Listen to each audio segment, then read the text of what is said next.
আপনি কি ভাবছেন 12 ফেব্রুয়ারির ব্যালটে আপনার একটি ভোটেই ঠিক হবে কে বসবে ক্ষমতার চেয়ারে, নাকি বাস্তবতা আরও জটিল? রাজনীতির দাবার বোর্ডে গুটি নড়ে এখানে, কিন্তু চাল কাটা হয় অন্য কোথাও। এই অনুসন্ধানে আমরা খুঁজব কেন বাংলাদেশ আজ দক্ষিণ এশিয়ার সবচেয়ে আলোচিত ভূখণ্ড, কারা কারা তাকিয়ে আছে ঢাকার দিকে এবং কূটনীতির কোন অদৃশ্য রেখাগুলো নির্ধারণ করছে ভবিষ্যতের সমীকরণ। আজকের এই বিশ্লেষণ শেষে হয়তো বাংলাদেশের রাজনীতি নিয়ে আপনার দৃষ্টিভঙ্গি বদলে যাবে। বাংলাদেশ ছোট, কিন্তু অবস্থান বিশাল। বঙ্গোপসাগর কেবল সমুদ্র নয়, এটি বাণিজ্য, জ্বালানি ও সামরিক কৌশলের রুট। যে শক্তি এই উপকূলে প্রভাব বিস্তার করবে সে দক্ষিণ এশিয়ার ভারসাম্যেও প্রভাব ফেলতে পারে। আমেরিকার লক্ষ্য ইন্দো প্যাসিফিক কৌশলে প্রভাব বিস্তার, চীনের লক্ষ্য স্ট্রিং অফ পার্লস ও বাণিজ্যিক করিডোর বিস্তার, ভারতের লক্ষ্য শিলিগুড়ি করিডোর বা চিকেন নেক নিরাপত্তা নিশ্চিত করা।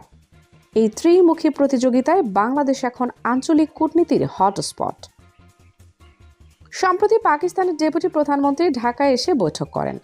রাজনৈতিক অঙ্গনে আলোচনা, এই সফর কি কেবল কূটনৈতিক সৌজন্য ছিল নাকি গভীর বার্তা?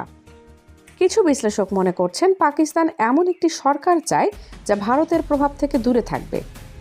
রাজনীতির ইতিহাস বলে পাকিস্তান সবসময় চায় ঢাকার নীতিতে তাদের জন্য স্পেস তৈরি হোক। ভারতের প্রধানমন্ত্রীর সরকার গত এক দশকে ঢাকার সঙ্গে ঘনিষ্ঠ সম্পর্ক বজায় রেখেছে। তবে নীতি নির্ধারকের মতে একটি প্রশ্ন এখন আলোচনায়: বাংলাদেশের ভবিষ্যৎ রাজনীতিতে কোন শক্তি ভারতের কৌশলগত স্বার্থ রক্ষা করবে? কিছু পর্যবেক্ষক বলছেন দিল্লি চায় না এমন কোনো শক্তি ক্ষমতায় আসুক যা তাদের উত্তর পূর্বাঞ্চলের নিরাপত্তাকে ঝুঁকিতে ফেলবে। এখানে উঠে আসে এর নাম। ভারতের কূটনৈতিক মহলে বিএনপির সঙ্গে যোগাযোগ বাড়ছে এমন ইঙ্গিত বিভিন্ন আন্তর্জাতিক মিডিয়ায় এসেছে। আমেরিকার পররাষ্ট্র দপ্তর দক্ষিণ এশিয়াকে এখন ইন্দো প্যাসিফিক কৌশলের গুরুত্বপূর্ণ অংশ হিসেবে দেখছে। পররাষ্ট্রমন্ত্রী একাধিকবার গণতন্ত্র, নির্বাচন ও মানবাধিকার নিয়ে বক্তব্য দিয়েছেন। কিছু বিশ্লেষক মনে করেন আমেরিকার লক্ষ্য ভারত চীন প্রতিযোগিতার মাঝে একটি ভারসাম্য তৈরি করা। তাদের কাছে বাংলাদেশ একটি কৌশলগত সেতু। এর নীতি স্পষ্ট: অর্থনৈতিক বিনিয়োগের মাধ্যমে প্রভাব বিস্তার, বন্দর, সেতু, বিদ্যুৎ প্রকল্প, সবখানেই চীনা উপস্থিতি। চীন সবসময় ভারতের বিপরীত মেরুতে দাঁড়াতে চায়। যেখানে দিল্লি একদিকে ঝুঁকবে, বেইজিং সেখানেই বিকল্প শক্তির সঙ্গে যোগাযোগ বাড়াবে। এটাই তাদের বাস্তববাদী কৌশল। ঐতিহ্যগতভাবে দক্ষিণ এশিয়ার ভারতের ঘনিষ্ঠ মিত্র। ব্রিক্স সম্প্রসারণের আলোচনায় বাংলাদেশকেও সম্ভাব্য অংশীদার হিসেবে দেখা হয়। রাশিয়ার জন্য স্থিতিশীল সবচেয়ে গুরুত্বপূর্ণ। যে সরকার তাদের জ্বালানি ও পারমাণবিক প্রকল্পে ধারাবাহিকতা রাখবে তার প্রতি তারা ঝুঁকবে। সাম্প্রতিক বছরগুলোতে মুসলিম বিশ্বের রাজনীতিতে সক্রিয় ভূমিকা নিচ্ছে। দক্ষিণ এশিয়ায় প্রভাব বাড়ানো তাদের দীর্ঘমেয়াদী লক্ষ্য। বাংলাদেশ তাদের জন্য সম্ভাবনাময় বাজার ও কৌশলগত অংশীদার। ইতিহাস আমাদের শেখায় শুধু জনপ্রিয়তা দিয়ে রাষ্ট্র পরিচালনা সম্ভব নয়।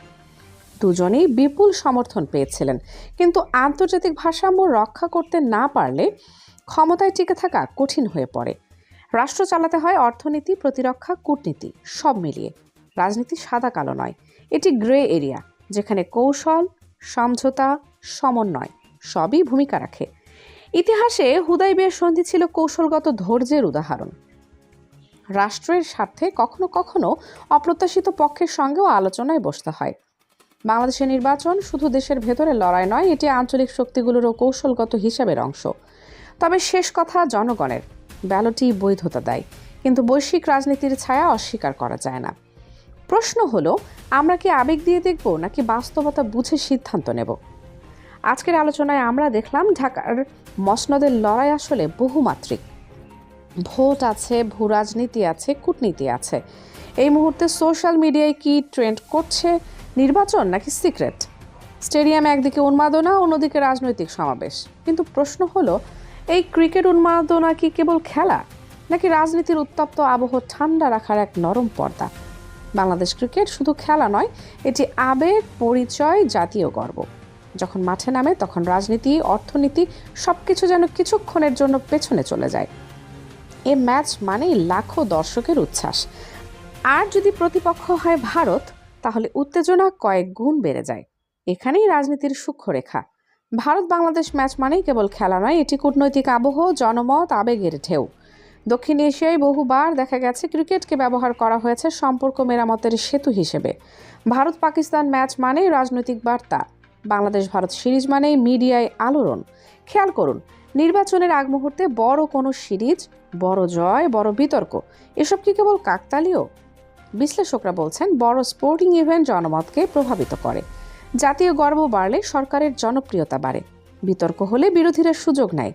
সাম্প্রতিক সময়ে সোশ্যাল মিডিয়ায় ভাইরাল খেলোয়াড়দের মন্তব্য, স্টেডিয়ামে রাজনৈতিক স্লোগান, পতাকা বিতর্ক। একটি ম্যাচের একটি ছবি কখনো কখনো আন্তর্জাতিক মিডিয়ায় চলে যায়, তখন সেটি আর কেবল ক্রিকেট থাকে না, হয়ে যায় কূটনৈতিক সংকেত। ভারত চায় আঞ্চলিক প্রভাব বজায় রাখতে। চীন বিনিয়োগ করছে অবকাঠামোতে, স্টেডিয়াম, স্পোর্টস কমপ্লেক্স সহ বিভিন্ন প্রকল্পে। আমেরিকা সাংস্কৃতিক বিনিময় ও স্পোর্টস প্রোগ্রামের মাধ্যমে সফট পাওয়ার বাড়াচ্ছে। খেলাধুলা এখানে হয়ে উঠেছে ইমেজ বিল্ডিং টুল। প্রশ্ন উঠছে, যখন নির্বাচন ঘনিয়ে আসে তখন বড় স্পোর্টিং ইভেন্টের সময়সূচি, প্রচারণা, মিডিয়া কাভারেজ, এসব কি কেবল ক্রীড়া পরিকল্পনা, নাকি জনমতকে অন্যদিকে ঘোরানোর কৌশল?